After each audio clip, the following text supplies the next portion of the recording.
আসসালামু আলাইকুম। সকলকে আমন্ত্রণ আনন্দ টিভি সংবাদে। আপনাদের সঙ্গে আছি আমি সুমাইয়া আজাদ।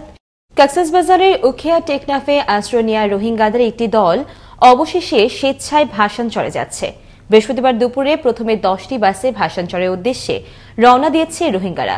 উখিয়া ডিগ্রি কলেজ মাঠ এলাকা থেকে ছেড়ে যাওয়া বাসগুলোতে অন্তত 300 রোহিঙ্গা বলে জানিয়েছে রোহিঙ্গা নেতাদের। এরা ছাড়াও মেরিন ড্রাইভের শামলাপুর রোহিঙ্গা ক্যাম্প থেকেও বেশ কিছু রোহিঙ্গা ভাসানচর এলাকায় যেতে ট্রানজিট পয়েন্টের পথেই রয়েছে বলে জানিয়েছেন স্থানীয়রা। আজ 3রা ডিসেম্বর, 29তম আন্তর্জাতিক ও 22তম জাতীয় প্রতিবন্ধী দিবস।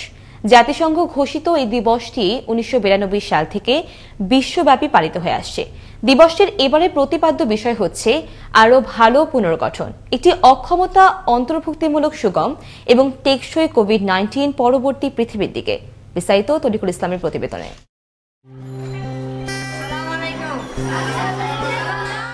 জাতিসংঘ প্রতিবন্ধী ব্যক্তিদের অধিকার বিষয়ক সনদ প্রতিবন্ধিতাকে একটি নতুন ধারণা হিসেবে স্বীকৃতি দিয়েছে। প্রতিবন্ধিতা আবার বিভিন্ন ধরনের হতে পারে। কেউ বাক প্রতিবন্ধী, দৃষ্টি প্রতিবন্ধী, শ্রবণ প্রতিবন্ধী, বুদ্ধি প্রতিবন্ধী কিংবা শারীরিক প্রতিবন্ধী। বাংলাদেশে এখন পর্যন্ত 12 ধরনের প্রতিবন্ধিতাকে স্বীকৃতি দিয়েছে। শারীরিকভাবে অসম্পূর্ণ মানুষের প্রতি সহমর্মিতা ও সহযোগিতা প্রদর্শন এবং তাদের কর্মকাণ্ডের প্রতি সম্মান জানানোর উদ্দেশ্যেই দিবসটির সূচনা হয়। দিবসটির এবছরের প্রতিপাদ্য নির্ধারণ করা হয়েছে কোভিড-19 প্রেক্ষাপটে প্রতিবন্ধী ব্যক্তিকে সম্পৃক্ত করি, নতুনভাবে টেকসই বিশ্ব গড়ি। স্বাধীন দেশে সকল মানুষেরই সমান অধিকার থাকবে। ঈদ, নববর্ষ সহ যত কার্ড আমি পাঠাই, আমি কিন্তু প্রতি বছর এই প্রতিবন্ধীদের আঁকা ছবি সেইগুলি আমি গ্রহণ করি এবং সেই কার্ডই আমি সবাইকে পাঠাই। দিবসটি উপলক্ষে রাষ্ট্রপতি মোহাম্মদ আব্দুল হামিদ ও প্রধানমন্ত্রী শেখ হাসিনা বিশেষ বাণী প্রদান করেছেন। বাণীতে রাষ্ট্রপতি বলেন, উপযুক্ত সেবা, চিকিৎসা, শিক্ষা, প্রশিক্ষণ ও সহায়ক উপকরণ পেলে প্রতিবন্ধীরাও সমাজের বিভিন্ন ক্ষেত্রে অবদান রাখতে সক্ষম হবে। অপর এক বাণীতে প্রধানমন্ত্রী শেখ হাসিনা বলেন, প্রতিবন্ধী ব্যক্তিদের সকল আর্থ-সামাজিক কার্যক্রমে সম্পৃক্ত করতে হবে। সকলের সম্মিলিত কর্মপ্রয়াসে আমরা জাতির পিতা বঙ্গবন্ধু শেখ মুজিবুর রহমানের স্বপ্নের সোনার বাংলা বিনির্মাণে সক্ষম হব।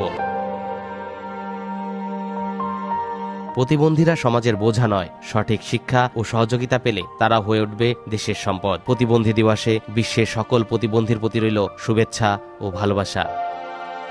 তরিকুল ইসলাম, আনন্দ টিভি, নিউজ ডেস্ক। ঢাকার কেরানীগঞ্জের সাবেক আওয়ামী লীগ নেতা ও কোন্ডা ইউনিয়ন পরিষদ সাবেক চেয়ারম্যান বীর মুক্তিযোদ্ধা আতিকুল্লাহ চৌধুরী হত্যা মামলার রায়ে 7 জনকে ফাঁসি এবং মামলার 1 নম্বর আসামি শম্পাকে খালাস দিয়েছেন মহানগর দায়রা জজ আদালতের দ্রুত বিচার ট্রাইব্যুনাল 1-এর বিচারক আবু জাফর মোহাম্মদ কামরুজ্জামানের বেঞ্চে এ রায় ঘোষণা করা হয়। সন্দেহাতীতভাবে প্রমাণ করতে সম্পূর্ণরূপে ব্যর্থ হওয়ার পরেও বিজ্ঞ আদালত আমাদের এই আসামিদেরকে সাজা দিয়েছেন বা ফাঁসি দিয়েছেন। আমরা মনে করি যে এই আসামিরা ন্যায় বিচার থেকে বঞ্চিত হয়েছে। আমরা এই রায়কে সমর্থন করি না। এই রায়ের বিরুদ্ধে আমরা মহামান্য হাইকোর্টে আপিল করব। জামালপুরের সরিষাবাড়িতে অজ্ঞাত এক ব্যক্তির মরদেহ উদ্ধার করেছে সরিষাবাড়ি থানা পুলিশ। বুধবার দুপুরে সাতপুয়া ইউনিয়নের আদ্রা বাজারস্থ পশ্চিম পাশের দহপাড়ে অজ্ঞাত এই ব্যক্তির লাশ পানিতে ভাসতে দেখে এলাকাবাসী সরিষাবাড়ি থানা পুলিশকে খবর দিলে তারা এসে মরদেহ উদ্ধার করে সরিষাবাড়ি থানায় নিয়ে যায়। ভাস্কর্য নির্মাণে বিরোধিতা করে বিভ্রান্তি ছড়ানোর প্রতিবাদে রংপুর জেলা মহিলা আওয়ামী লীগের বিক্ষোভ মিছিল ও মানববন্ধন সমাবেশ অনুষ্ঠিত হয়েছে। বিকেলে জেলা আওয়ামী লীগের কার্যালয় থেকে মহিলা আওয়ামী লীগের সভাপতি মর্তুজা মনসুর ও সাধারণ সম্পাদক অ্যাডভোকেট জাকিয়া সুলতানা চৈতির নেতৃত্বে একটি বিক্ষোভ মিছিল বের হয়। মিছিলটি নগরের প্রধান সড়ক প্রদক্ষিণ শেষে বঙ্গবন্ধুর মুরালে গিয়ে শেষ হয়। সোচ্চার হচ্ছেন তাদেরকে আমরা আমাদের সমাবেশ থেকে তাদেরকে আমরা হুঁশিয়ারি দিতে চাই। উন্নয়নের চরম শিখরে পৌঁছায় গেছেন, এইটাকে উৎখাত করার জন্য একটা করে ইস্যু বের করছে। আমরা সেই ইস্যু কোনোভাবেই মানব না। ফেসবুকে ভিডিও ছড়িয়ে দেওয়ার ভয় দেখিয়ে সিরাজগঞ্জের শাহজাদপুর উপজেলার পরজোনা ইউনিয়নের পরজোনা গুচ্ছ গ্রামের 14 বছর বয়সী এক 4র্থ শ্রেণীর ছাত্রীকে 1 মাস ধরে পালাক্রমে শ্লীলতাহানির অভিযোগে একই গ্রামের ইউসুফ আলীকে বুধবার দুপুরে এলাকাবাসী আটক করে পুলিশের সোপর্দ করেছে। এ বিষয়ে শাহজাদপুর থানার এসআই আবুল হোসেন ও এসআই মেহেদী হাসান বলেন, বিষয়টি নিয়ে তদন্ত চলছে। চরাঞ্চলে কৃষকদের উৎপাদিত ফসল বিক্রি করেই চলে জীবিকা নির্বাহ। নির্ধারিত সময়ের কিছুটা দেরি হলেই নষ্ট হয়ে যাবে কৃষকের উৎপাদিত কষ্টের ফসলগুলো। ব্যথা কেনা গুরুত্বর অসুস্থ লোকজনও। এভাবে প্রতিনিয়ত নৌপথে যুদ্ধ করে চলতে হয় লক্ষ্মীচর সহ চরাঞ্চলের মানুষদের। তবে একটি ব্রিজই বদলে দিতে পারে এলাকার চিত্র। জামালপুর জেলা প্রতিনিধি রকুনুজ্জামান রকুনের প্রতিবেদনে আরো জানাচ্ছেন মুস্তফা কামাল তোহা। জামালপুরের নান্দিনা লক্ষ্মীচর এই নৌপথে প্রতিদিনই প্রায় 5 লক্ষাধিক লোকজন চলাচল করে থাকে। নৌকা ছাড়া পারাপারের জন্য বিকল্প কোনো ব্যবস্থা না থাকায় অনেক কষ্টে পার হতে হয় এসব এলাকার লোকজনকে। অনেক সময় ঘটে যায় বড় ধরনের দুর্ঘটনা। 2017 সালে একনেকে ব্রিজটির অনুমোদন হলেও অজানা কারণে বন্ধ হয়ে যায় তা। প্রায় 2 যুগ ধরে এসব এলাকার লোকজন বিভিন্ন আন্দোলন সংগ্রাম করেও টনক লড়তে পারেনি জনপ্রতিনিধিদের। ব্রিজ না থাকায় ডিজিটাল বাংলাদেশ হিসেবে সকল এলাকা থেকে 2 ঘন্টা পিছিয়ে আছে এই এলাকার লোকজন, এমনটাই অভিমত স্থানীয়দের। 2 ঘন্টা প্রত্যেক দিন পিছিয়ে আছে কিসের জন্য? কোথাও বের হতে হলেই এই গাড়ি আসার জন্য আমাদের 2 ঘন্টা সময় একটা হাতে দিতে হয়।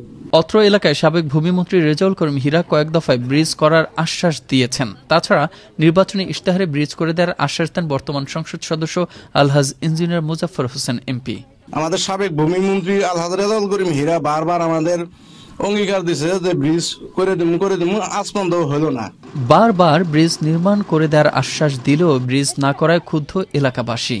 কিশোর এবং বারোমানি এই সকল এলাকার পারাপারে খুবই অসুবিধা হয়। তবে কিছু প্রতিবন্ধকতার জন্য এতদিন ব্রিজ হয়নি বলে জানালেন জামালপুর 5 আসনের সংসদ সদস্য ইঞ্জিনিয়ার মুজাফফর হোসেন। তিনি বলেন 2021 সালের জুনের মাঝেই ব্রিজ নির্মাণ কাজ শুরু হবে। এই বছর তো শেষ হয়ে গেছে, আগামী বছরের ভিতরেই আমাদের ব্রিজ আমরা একটা পর্যায়ে দেখতে পারবো। হয়তো জুনের ভিতরে হয়তো টেন্ডার কল করবে, এরকম একটা আশা আমি পেয়েছি। বিভিন্ন সময়ে জনপ্রতিনিধিরা ব্রিজ করে দেওয়ার আশ্বাস দিলেও তা আজও বাস্তবে হয়নি দৃশ্যমান। তাই একটি ব্রিজ নির্মাণ করে লাঘব করা হোক অত্র এলাকার জনদুর্ভোগ। মোস্তফা কামাল তোহা, আনন্দ টিভি, ন্যাশনাল ডেস্ক। গাজীপুরের শ্রীপুরে মানসিক প্রতিবন্ধী ছেলের দায়ের কোপে মায়ের মৃত্যু হয়েছে। এই ঘটনায় দুপুরে মানসিক প্রতিবন্ধী ছেলে ইয়াসিনকে গ্রেফতার করেছে পুলিশ। স্থানীয়রা জানায় রেহেনা আক্তারকে তার প্রতিবন্ধী ছেলে ইয়াসিন আচমকা দা নিয়ে এলো পাথারি কোপাতে থাকে। প্রতিবেশীরা রেহেনার চিৎকারে এগিয়ে এসে ইয়াসিনকে আটক করে। অপরদিকে রেহেনা আক্তারকে উদ্ধার করে হাসপাতালে নেয়ার পথেই তার মৃত্যু হয়। হরিণাকুণ্ড উপজেলায় আবাদী জমি থেকে অবৈধভাবে বালু উত্তোলন বন্ধের দাবিতে মানববন্ধন করে নারায়ণকান্দি এলাকাবাসী। মানববন্ধনে সাড়া দিয়ে জেলা প্রশাসক সরোজ কুমার নাথ বালু উত্তোলন করা বিভিন্ন প্রকার মেশিন ধ্বংস করেন। আর যেন ফসলি জমি নষ্ট করে বালু উত্তোলনের সুযোগ না পায় সে ব্যাপারে জেলা প্রশাসক সহ প্রধানমন্ত্রীর হস্তক্ষেপ কামনা করছেন এলাকার হাজারো কৃষক। টাঙ্গাইলে আওয়ামী লীগ নেতা বীর মুক্তিযোদ্ধা ফারুক আহমেদ হত্যা মামলায় সাবেক পৌর মেয়র শহীদুর রহমান খান মুক্তি বুধবার আত্মসমর্পণের পর তাকে কারাগারে পাঠিয়েছেন আদালত। 6 বছর শহীদুর পলাতক ছিলেন। এদিকে ফারুক হত্যা মামলার আসামিদের শাস্তির দাবিতে শহরে বিক্ষোভ মিছিল করেছে জেলা আওয়ামী লীগ। করোনা ভাইরাস প্রতিরোধে জনসাধারণকে মাস্ক ব্যবহারে সচেতনতা বৃদ্ধির লক্ষ্যে কুমিল্লায় ভ্রাম্যমাণ আদালতের অভিযান অব্যাহত রয়েছে। এই ধারাবাহিকতায় প্রশাসনের পক্ষ থেকে বুধবার দিনব্যাপী নগরীতে অভিযান পরিচালনা করা হয়। এ সময় মাস্কবিহীন জনসাধারণকে জরিমানা করে ভ্রাম্যমাণ আদালত। দিনব্যাপী নগরের বিভিন্ন দোকান এবং সড়কে অভিযান পরিচালনা করেন জেলা প্রশাসনের এক্সিকিউটিভ ম্যাজিস্ট্রেট শামিমা রাসুমি। এই ছিল এখনকার মতো।